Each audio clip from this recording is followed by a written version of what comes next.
Hi, friends. So today I have a great book to read to you about the White House. This is our next American symbol in our social studies unit. And so this is a nonfiction book titled The White House. So I hope that you will learn lots of interesting facts. Be listening for interesting facts so that when we go to write our paper, you'll have some ideas of what you want to write. It does have a table of contents so that if you were doing research and you wanted to just look up a particular part of the White House, you could, and it tells you what page it's on. So remember, here's our subtitles. The most famous house. The White House is the best known house in our country. It is in Washington, D.C. And so they have a picture here of a map of the United States, and it shows you right here, that red dot right there is Washington, D.C. So you can see it's on the eastern side of our country. Here's Colorado all the way over here. So we're pretty far from Washington, D.C. Washington, D.C. is the capital of the United States. And look, they made that word be bold so that you would know, oh, that's an important vocabulary word. It's the capital. The President of the United States lives in the White House. The President's family lives there too. The President also works there with his staff. That's a cool picture with the moon. A busy house.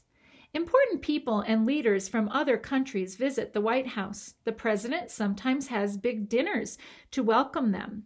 Ceremonies are sometimes held there too. And so if you look carefully at this picture right here, here is President Bush and Barbara Bush, his wife right there, the First Lady.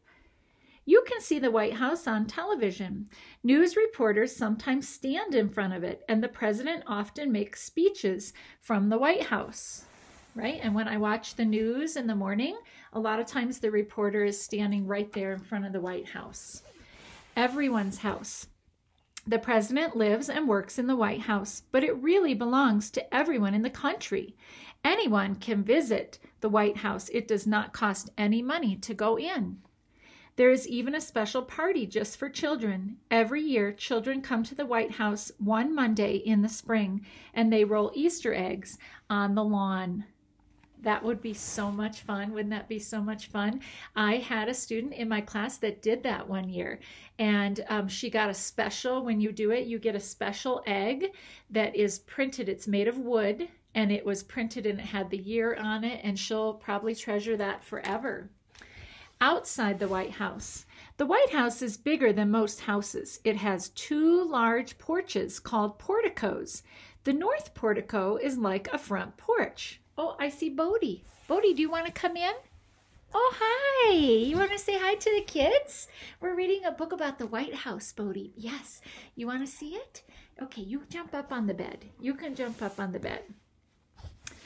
It is the one most often shown on television. And this is President Jimmy Carter and his wife. So they're showing you pictures of presidents that we've had over time. The White House also has wings. There is an east wing and a west wing. They are extra parts of the building, and they hold offices for the president and his staff. So here's a wing and here's a wing. Inside the White House. The White House is very big inside too. There are 132 rooms. There are public rooms that everyone can go in.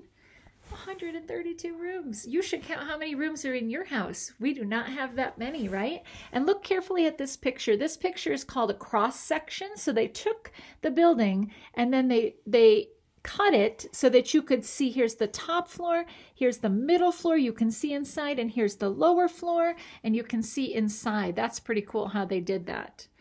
Other rooms are just for the president and his staff. There are rooms on the second floor where the president and his family live. And this is President Ronald Reagan and his wife Nancy.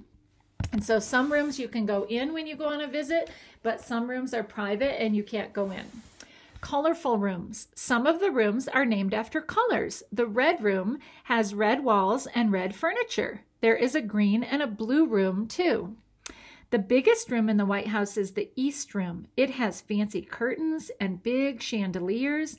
It is used for big parties. Look at those chandeliers. It's beautiful. I could picture people dancing there during a party. The private rooms. The Oval Office is a private room. The president does a lot of work in this room. He also gives speeches for television there. Look, there's the rug on the floor of the Oval Office that has the bald eagle, the seal, right? And there's the arrows and there's the olive branch that you learned about. Some special visitors can stay in the private rooms. They can sleep in the Lincoln bedroom. It has furniture that belonged to Abraham Lincoln. Wow, that is so old, right? Animals in the White House. Many presidents and their families have had pets in the White House. President Bill Clinton had a dog named Buddy, there's Buddy, and a cat named Socks. Buddy and Socks even got mail. Like people would write to the cat and the dog. President Benjamin Harrison's family had lots of pets. They had a pet goat named Old Whiskers. Old Whiskers once ran away with the president's grandchildren in a cart. Look at that. He's pulling the cart. That is so funny. A house for the president. President George Washington never lived in the White House, but he was in charge of building the president's house. He wanted it to be a big, important house. It took 8 years to build the White House. It was built of bricks and stone. The bricks and stone were painted white. Moving in. John Adams was the first president to live in the White House. When he moved in, the house was not done. Only 6 rooms inside were finished. There was not much furniture. There were no bathrooms or closets, and the yard was a mess. The East Room was used to dry the president's laundry because there were no dryers like, we have a washer and a dryer. House on fire. Soon after the White House was built, the United States went to war. British soldiers set fire to the White House. The president and his wife had to run away. The White House almost burned down, but suddenly it started to rain. The rain put out the fire, but the house was ruined. It took 3 years to build it again. Wow, that would have been scary, right? A fire. White House changes. The White House has been standing for 200 years. There have been a lot of changes inside and out, but it is still a symbol of our strong country.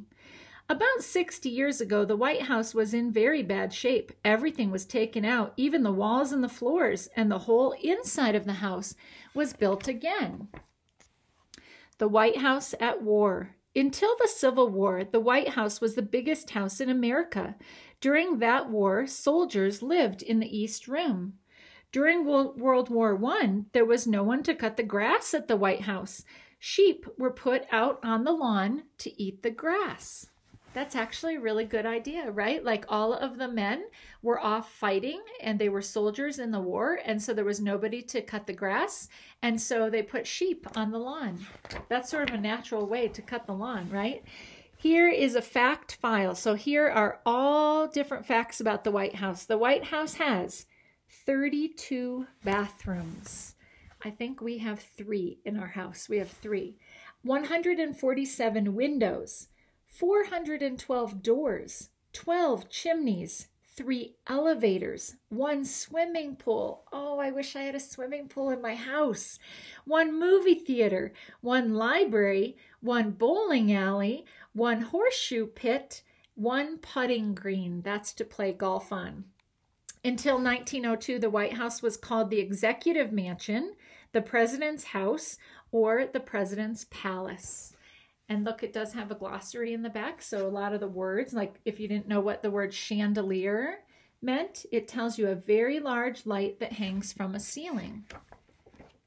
And then it tells you some more books, more good books that are good to read. And here is your index so that you could find out facts. Like let's say that you wanted to know something about Washington, D.C. It tells you that information is on page 4. Okay, so I hope you loved learning about the White House. We'll be doing some writing about some facts that you learned. Thanks for tuning in. I miss you guys.